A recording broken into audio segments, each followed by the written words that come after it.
Right guys, welcome back to Formula 1 news. More rumours of internal drama going on at Red Bull, especially after Max Verstappen's arguably worst weekend of the season so far. Verstappen apparently had words with the team after a very difficult Saturday that the team was actually not happy with, especially on a weekend where Verstappen has now fallen behind Perez. This comes at a very interesting time if Red Bull aren't happy with the way that Verstappen is treating this whole situation, especially when apparently Jos Verstappen, his father, has been having deep conversations with Toto Wolff about the possibility of Max going there in the very near future. Are we nearing some serious stages now of the collapse of this Verstappen-Red Bull relationship? Very much interested in your thoughts on all of this stuff in the comment section below. Hit the like button if you enjoy. Subscribe if you're new as always. I greatly appreciate the first time ever, by the way, that we have had this podium in Formula 1, or, well, not necessarily just Piastri, Leclerc, Russell, but the fact that it's all former Formula 2 champions, of course, sharing the podium for the first time that has ever happened. Just quickly on the Colapinto situation, because he's done a great job so far, and it is in the best interests of Williams to keep him on the grid. There's only really one drive available, that's over there at Audi, and of course, ideally for Williams, yes, they've got Sainz and Albon next year guaranteed. Only Colapinto's got a few rounds remaining to actually race in from now to the end of the season. But obviously so far he's massively proven his worth and proven James Valdes's decision correct to replace Sargent and put Colapinto into that car. They're looking with Audi to see if they can keep him around, because in the same way that Mercedes have done in the past, it's in their best interest if, let's say, Albon is to get signed to Red Bull again, just hypothetically. Maybe Sainz goes, who knows. But if they need a driver, which they probably will in the next 2 to 3 years, it would be great to have Colapinto as an option, still kind of on their books in some departments, working with another team. Audi is the only realistic option right now, and honestly, with Colapinto's performance and also Bortoleto looking pretty good in Formula 2, it does put Bottas in a very difficult situation, and many of the teams will probably agree with, you know, what some are calling like the Behrman effect, really, which is when Behrman came into the Ferrari in Jeddah, did a stellar job really compared to expectations, and it's kind of proven that not only are these rookies very capable and well prepared, but also they don't, you know, not all of them, crash that much. And that's a pretty beneficial aspect, right? Because why would Bottas is great and experience and all these other factors, but is there, you know, that much reason to keep a veteran around over a driver with maybe higher potential if they're, you know, the downsides aren't even as great? And sometimes they have more upside in terms of sponsor engagement. Certainly Colapinto, maybe that's true for as well from the Argentine side. So few good reasons why Williams and Audi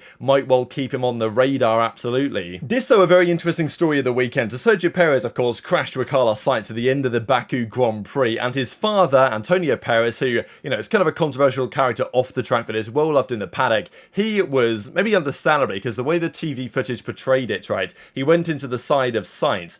They both crashed into the wall. You couldn't really tell where Perez's car had gone, right? It kind of looked like he'd been completely crushed on some level.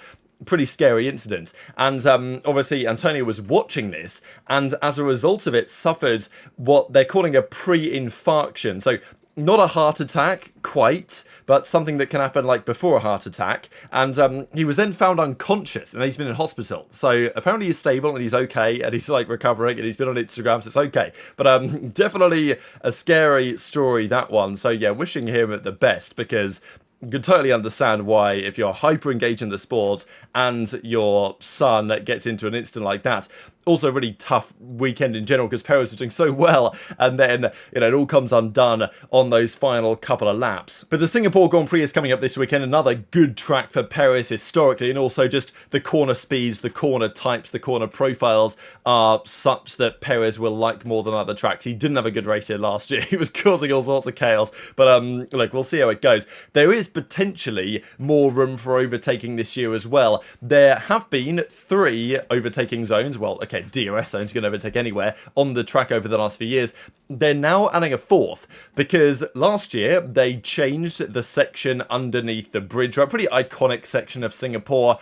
Part of me's sad that it's gone, but it wasn't really a racing part of the circuit, to be honest. So they got rid of that, and Sector 3 is now just this effectively straight all the way down to turn 16 at the end of the lap.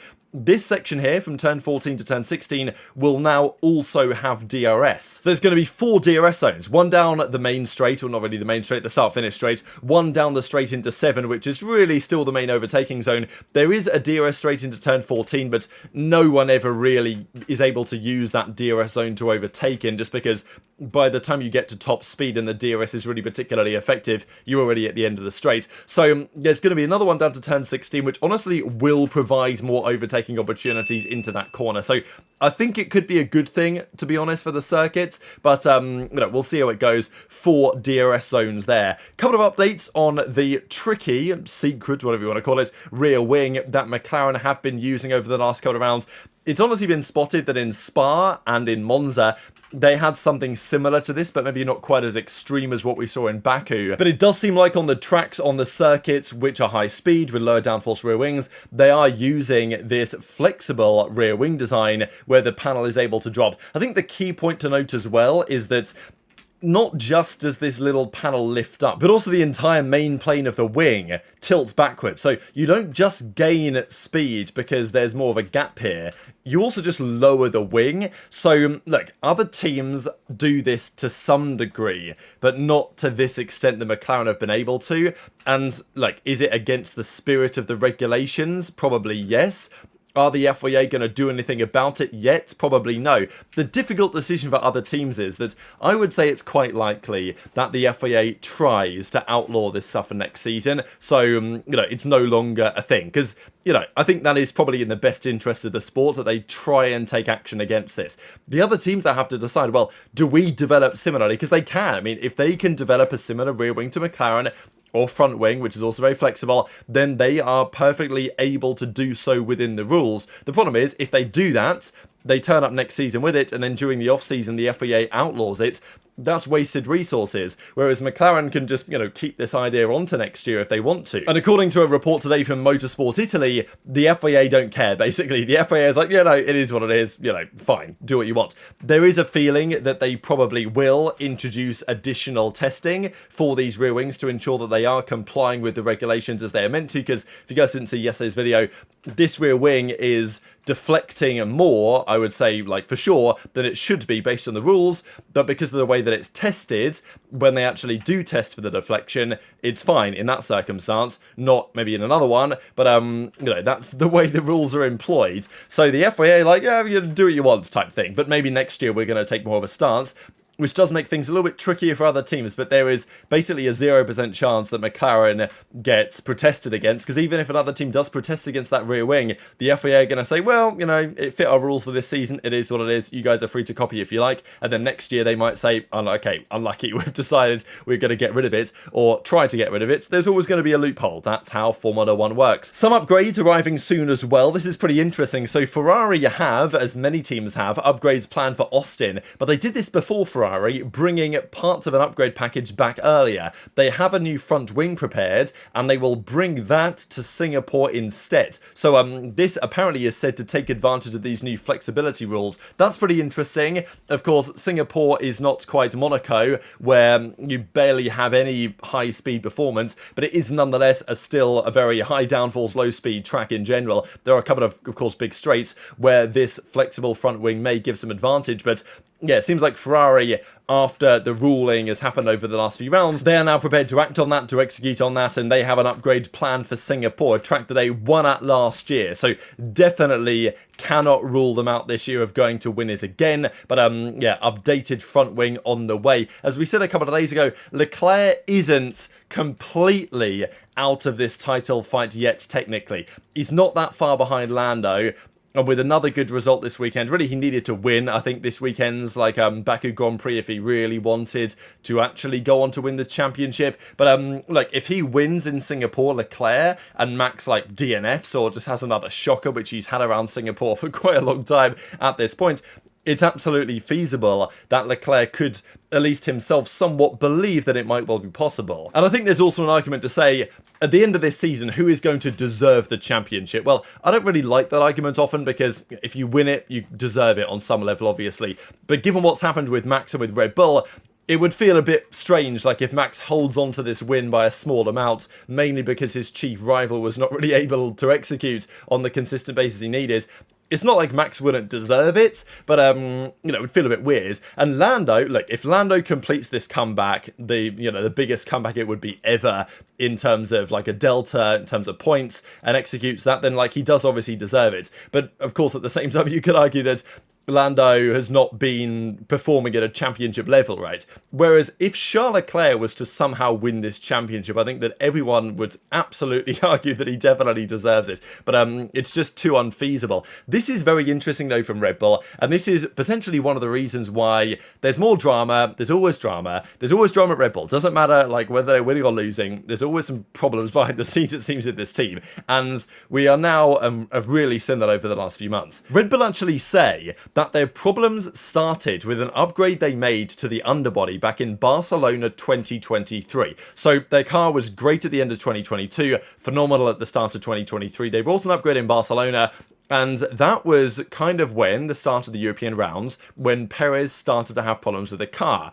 But Max was effectively too good, and he just kept on winning. So they thought, it was Perez having an underperformance. Now, I don't know what you guys think about this, because I'm inclined to believe part of what Red Bull are saying here, and the idea that they brought an upgrade last year that didn't actually deliver quite the desired effect, and now they've looked back on the last 18 months of development and they've decided, okay, this is how we can trace our development trajectory. But equally, Max was still, from that point onwards, absolutely dominating races by miles with a car that apparently was getting worse and worse by the rounds. This year in Imola, they brought a downgrade, which they say they really took a wrong turn at. So it's interesting just to hear that. But at the same time, right, you go back and look at that season and you think, well, is it really that feasible that Red Bull, despite taking a big wrong turn in their development direction last year, apparently in Barcelona, they were still just by far the fastest car at the start of this season, and then that's just fallen off a cliff, right? I'm not sure that 2 and 2 are quite still making 4 in this case, but then again, there are other reasons to believe that what Red Bull are saying has some more element of truth, because, Perez did struggle with it towards the end of last year, and now Perez struggled with it at the start of this year, and a few rounds later, Max is also struggling, it seems, with the car. People are bringing back this famous quote where Perez is saying the car was a problem between Horner and Toto and Drive to Survive a couple of years ago. Turns out that a couple of years later, this information seems to potentially well be true. But the big discussion around the weekend was on Max's kind of not exactly persona, but just the way that he approached the weekends. Because it wouldn't have been that long ago where Max, let's say Hungary or whatever, where he was fuming with the way that things were going. And maybe when you've not won in 7 rounds, you start to realise that that's the new normal, and maybe you start to think that anything better than that is something of a positive to take. But Jacques Villeneuve was saying how he feels like something has changed with Verstappen just not being especially feisty. Now, I don't know what you guys think about this, but his thought was that he just sounds downbeat during the races on the communication or on the radio, isn't maybe as feisty in his post-race, post-qualifying, post-practice communications publicly. Even in the race, he wasn't fighting that hard, just kind of surviving. And, even on the radio, we barely hear him. Something has changed. It's as if he knows he hasn't won for a while. He knows the car is not driving like he wants. Now his teammate was quicker than him. That's a strange situation. Now,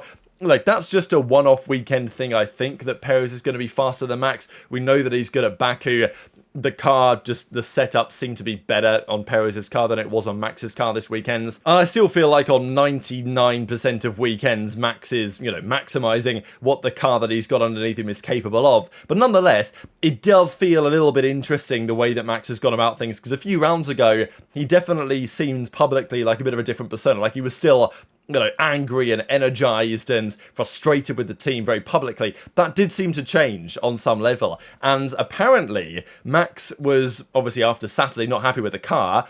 He said so publicly, but he also said so privately to the team. And apparently, those comments did not go down particularly well, especially because Perez had done quite well on the day, and Perez then did well the next day. So, what do we think about this? In the post-race interview then, apparently Max has been told by the team, hey, calm it down, like, we don't need all this, big critique of the team or whatever. So then after the race, he said, well, about the constructors, we win, we lose as a team, the battle for the title is not yet lost, he says. So, what do we think about this? Because AMUS are reporting this. And if there's one outfit and entity that we always talk about here on the channel being potentially the most trustworthy with their kind of credibility and their reputation, it's when the boys at Automotor and Sport talk about stuff, and they said that when he criticised the car, it did not go down particularly well with the team, and therefore he moderated his comments after the race was over.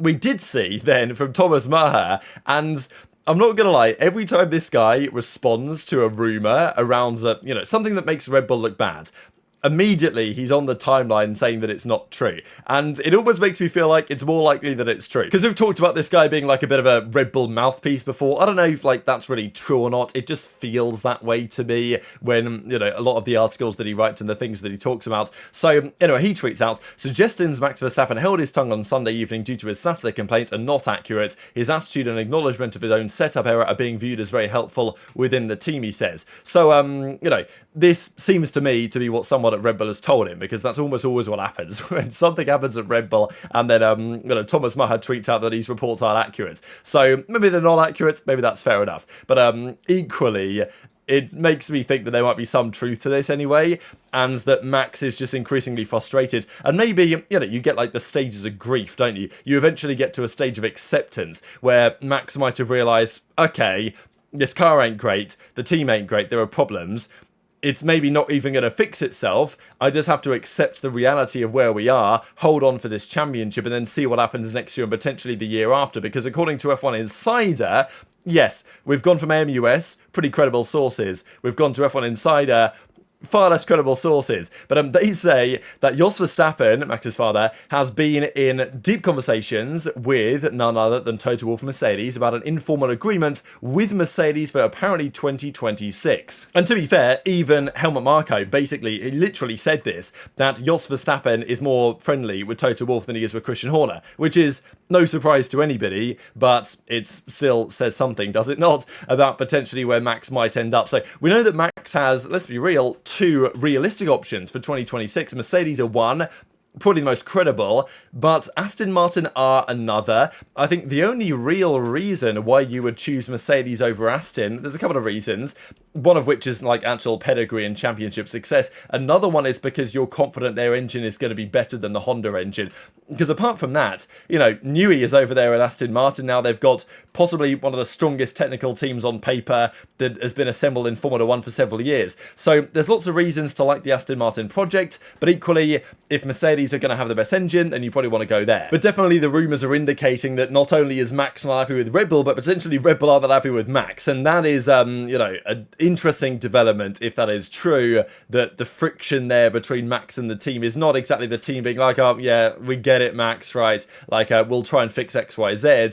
If the team is now thinking, oh, Max is complaining again about this, but Checo is doing okay this weekend, then it becomes a very interesting dynamic, doesn't it? Where there's a few reasons why Max might want to leave the team, not just a couple. This is pretty crazy as well, with Piastri taking his second win. There have now been 5 drivers this year with at least 2 race victories, which is very, very rare. Last time that happened was 2012. The last time we got 6 was back in 1981, with the likes of Piquet, Prost, and Reutemann, and Gilles Villeneuve, etc., etc. So, and it's possible that happens this season as well. If Russell wins another one, or if Sainz wins another one, and he won Singapore last year, it's not impossible, then we would only become the second ever season with 6 drivers with multiple race victories. Will that depend to some degree on a safety car? Just the final thing I wanted to mention today, I thought was kind of fascinating actually. There have been 8 races in a row now with no physical safety car deployed, which is the longest streak since 2004 to 2005. And to be fair, back then, incidents would happen and they wouldn't safety car it. They just, you know, yellow flag or whatever, stuff like that. So, pretty crazy. But the Singapore Grand Prix has always had a safety car. So that is the debate this weekend. Either the Singapore Grand Prix loses its record of always having a safety car, or the streak gets broken before it ties one of the absolute all-time records. But yeah, strange that's been happening lately. But of course, some credit probably belonging to the rookies, just doing a rather stellar job at keeping it out of the wall. So very much interested in your thoughts on all this stuff in the comment section below. Hit the like button if you enjoyed, subscribe if you're new, take care, and I'll see you next time.